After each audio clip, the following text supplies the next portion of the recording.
मित्रो, तुम्हाला इंग्लिश येतं, पण ओरल टेस्टमध्ये शिक्षकांसमोर उभं राहिल्यानंतर तुम्हाला शब्दच सुचत नसतील तर 20 पैकी तुमचे 5-6 मार्क नक्की जातात. कारण ओरल टेस्टमध्ये परफेक्ट ग्रामर नाही तर कॉन्फिडंट रेडी आन्सर्स पाहण्यात येतात. आजच्या या व्हिडिओमध्ये ओरल टेस्टमध्ये टीचर्स तुम्हाला जे प्रश्न विचारतात ते क्वेश्चन्स, त्यांची रेडीमेड सोपी आणि कॉन्फिडंट आन्सर्स मी तुम्हाला देणार आहे. हा व्हिडिओ तुम्ही जर शेवटपर्यंत पाहिलात तर स्पीकिंग टेस्टमधील फुल मार्क्स मिळणं खूप सोपं होईल. ओरल टेस्टवरील मागील व्हिडिओमध्ये आपण लिसनिंग स्किल्स आणि स्पीच कसे द्यायचे हे शिकलो. आजच्या या व्हिडिओमध्ये आपण स्पीकिंग टेस्टमध्ये टीचर आपल्याला जे प्रश्न विचारतात ते प्रश्न आणि त्यांची कॉन्फिडंट आन्सर्स कशी द्यायची हे शिकणार आहोत. चला तर मग लगेच पाठाला सुरुवात करूयात. मित्रहो नमस्कार, मी डॉक्टर नारायण बिडवे. मित्रहो, शिक्षकांच्या प्रश्नांना उत्तर देताना या 3 गोष्टी लक्षात ठेवा. उत्तर लांब नसावे, त्याचबरोबर शुद्ध ग्रामरपेक्षा क्लॅरिटी महत्त्वाची आहे आणि उत्तर कॉन्फिडंट असले पाहिजे. चला तर मग शिक्षक सर्वात सुरुवातीला आपल्याला कोणता प्रश्न विचारतील ते पाहूयात. सगळ्यात अगोदर मित्रो, शिक्षक आपल्याला खूप सोपा प्रश्न विचारतात आणि तो प्रश्न म्हणजे केवळ आपलं नाव ते विचारतात. What is your name? मित्रो, या नेमच्या ठिकाणी what is your seat number, what is your batch code अशा प्रकारचे प्रश्न देखील येऊ शकतील. व्हॉट इज युअर नेमचं उत्तर देत असताना आपण काय करू? माय नेम इज रवी पाटील, आपलं नाव या ठिकाणी सांगू. मी या ठिकाणी रवी पाटील घेतलंय, तुम्ही तुमचं नाव या ठिकाणी सांगू शकता. सीट नंबर असेल तर तुम्ही सीट नंबर सांगू शकता. पहा मित्रो, हा किती सोपा प्रश्न आहे. तर विनाकारण आपण ओरल टेस्टला घाबरतो आणि म्हणून आत्मविश्वासाने शिक्षकांच्या प्रश्नाची उत्तरे द्या, त्यामुळे आपले मार्क्स वाढतील. चला आता पुढील प्रश्नाकडे आपण वळत आहोत. क्वेश्चन नंबर 2 असेल, विच विलेज किंवा टाउन आर यू फ्रॉम? म्हणजे आपल्या गावाचं नाव, आपल्या शहराचं नाव विचारलेलं आहे. हाच प्रश्न आणखी वेगळ्या पद्धतीने देखील टीचर विचारू शकतील. Where are you from? याची उत्तरे देखील वेगवेगळी असू शकतील.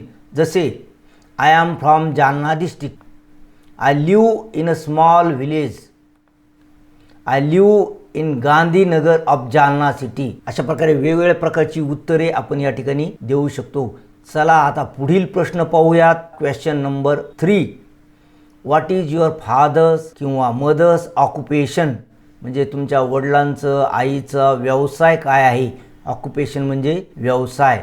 मित्रो, व्यवसाय सांगत असताना ऑक्युपेशन शब्द पुन्हा उत्तरात वापरण्याची गरज नाही.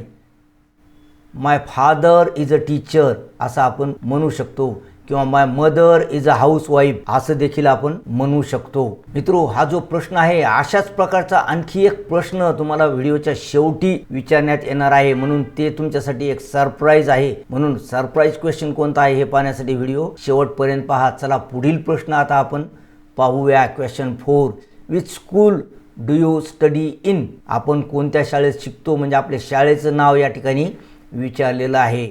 तर I study in Lal Bahadur Shastri junior college Partur असं आन्सर मी या ठिकाणी लिहिलेलं आहे. म्हणजे माझ्या कॉलेजचं नाव मी या ठिकाणी लिहिलेलं आहे, लाल बहादूर शास्त्री ज्युनियर कॉलेज परतूर. तुम्ही तुमच्या कॉलेजचं नाव त्या ठिकाणी सांगू शकता किंवा काल्पनिक नाव सांगितलं तरी हरकत नाही. चला पुढील प्रश्न आपण पाहूयात. Question 5, what do you do in your free time? पहा, या ठिकाणी फ्री टाईम विचारलेला आहे.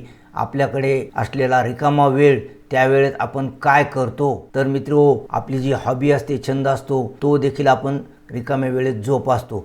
मित्रो, आणखी एक अशाच प्रकारचा प्रश्न आहे जो पुढे येणार आहे, म्हणून पुढचा प्रश्न कसा असेल आणि त्याचं उत्तर आपण कसं लिहितो त्याकडे सुद्धा लक्ष द्या. म्हणून याचं उत्तर काहीसं तसंच असेल. In my free time I read books and listen to music. पहा, रिकाम्या वेळेत मी काय करतो?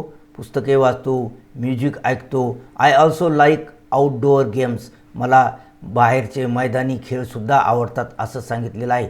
आता पुढील प्रश्न कोणता आहे पहा. What is your hobby? पहा, व्हॉट इज युअर हॉबी असं विचारलेलं आहे. आणि मागचा प्रश्न कोणता होता?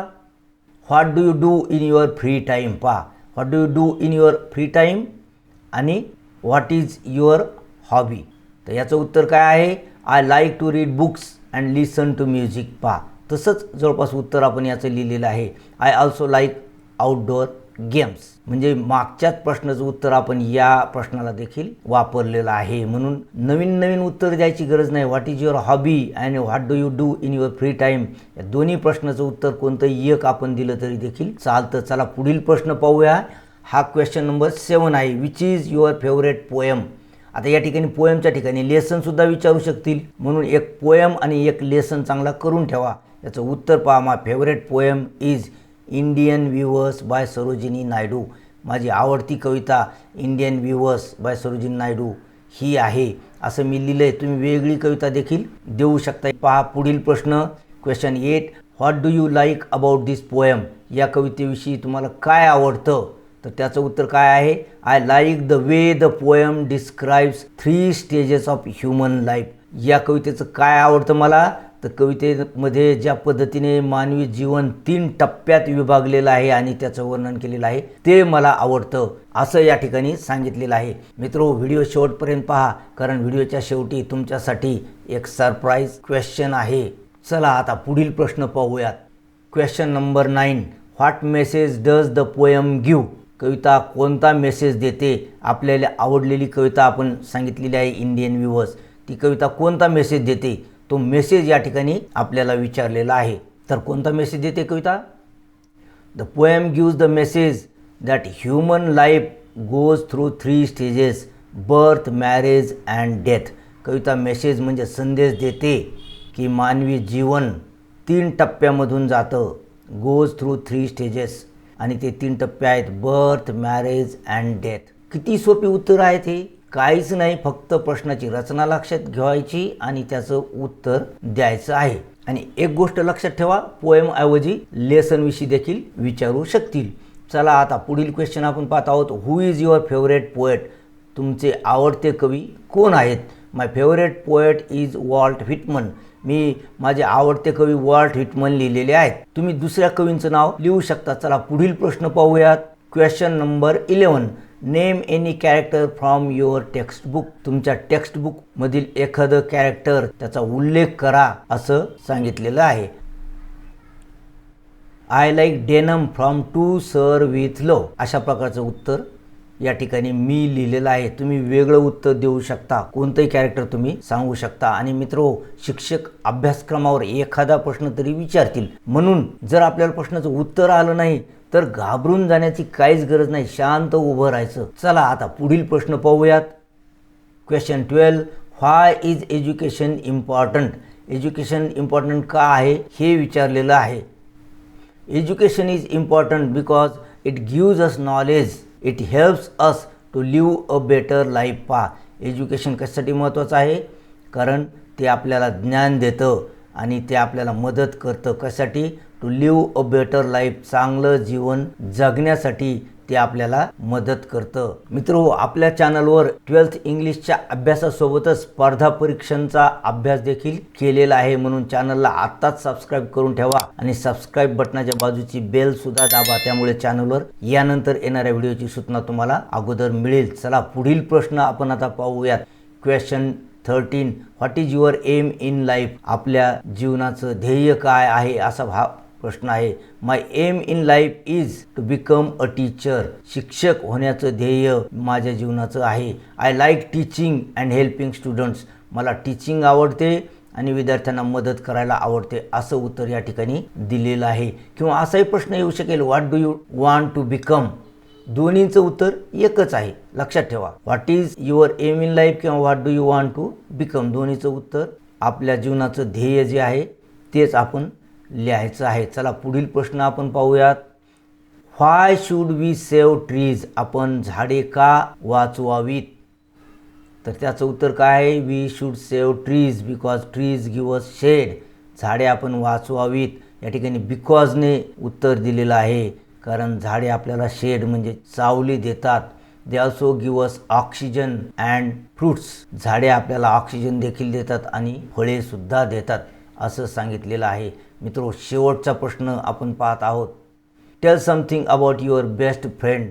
तुमच्या बेस्ट फ्रेंडविषयी काही माहिती द्या, असं विचारलेलं आहे. My best friend is Ramesh. He is honest and helpful. I like him very much. पहा, अशा प्रकारची उत्तर तुम्ही तयारच ठेवा, जेणेकरून प्रश्न विचारला की असंच उत्तर द्यायचं. माय बेस्ट फ्रेंड इज रमेश. इथे नाव बदलू शकता तुम्ही. ही इज ऑनेस्ट अँड हेल्पफुल. तो प्रामाणिक आहे आणि मदत करतो कधी पण. I like him very much. मला तो खूप आवडतो. अशा प्रकारे आपण याचं उत्तर दिलेलं आहे. आणि आता आहे मित्रो तुमच्यासाठी असलेला सरप्राईज क्वेश्चन. काय असेल आपला सरप्राईज क्वेश्चन? पहा, व्हॉट इज युअर फादर? तुमचे वडील काय आहेत? पहा, आता याचा अर्थ काय घ्यायचा? माय फादर इज रमेश जाधव असं लिहायचं नाही. तुमचे वडील काय आहेत म्हणजे तुमच्या वडिलांचं नाव सांगा असा याच्यात अर्थ नाही, लक्षात ठेवा मित्रो. तर याचं उत्तर पहा, माय फादर इज अ टीचर. म्हणजे हा प्रश्न कोणत्या प्रश्नासारखा आहे? What is your father's occupation? तुमच्या वडिलांचा व्यवसाय काय असा याचा अर्थ निघतो. म्हणून व्हॉट इज युअर फादर म्हटलं की वडिलांचं नाव नका सांगू. माय फादर इज अ टीचर. आणखी एक प्रश्न आहे असाच, हाऊ ओल्ड आर यू? म्हणजे तुम्ही किती म्हातारे आहात असा अर्थ मुलं घेतात, परंतु त्याचा अर्थ तसा नाही. तर आपलं वय विचारलेलं असतं. आय एम 19 इयर्स ओल्ड असं ते उत्तर असायला पाहिजे. मित्रो, आशा करतो व्हिडिओ तुम्हाला आवडला असेल. व्हिडिओ आवडला असल्यास त्याला लाईक करा, आपल्या मित्रांसोबत व्हिडिओ शेअर करा. आणि मित्रो, क्लास 12 इंग्लिश आणि मराठी नावाचा व्हॉट्सअप ग्रुप या ठिकाणी दिलेला आहे. याची लिंक डिस्क्रिप्शन बॉक्समध्ये दिलेली आहे. त्या ग्रुपमध्ये जॉईन व्हा आणि अगदी घर बसल्या मराठी आणि इंग्लिशचा आणि स्पर्धा परीक्षांचा अभ्यास करा. आणि मित्रो, या ठिकाणी दिलेले हे 2 व्हिडिओज अवश्य पहा. भेटूया असेच पुढील व्हिडिओमध्ये. तोपर्यंत have a good day. Thank you.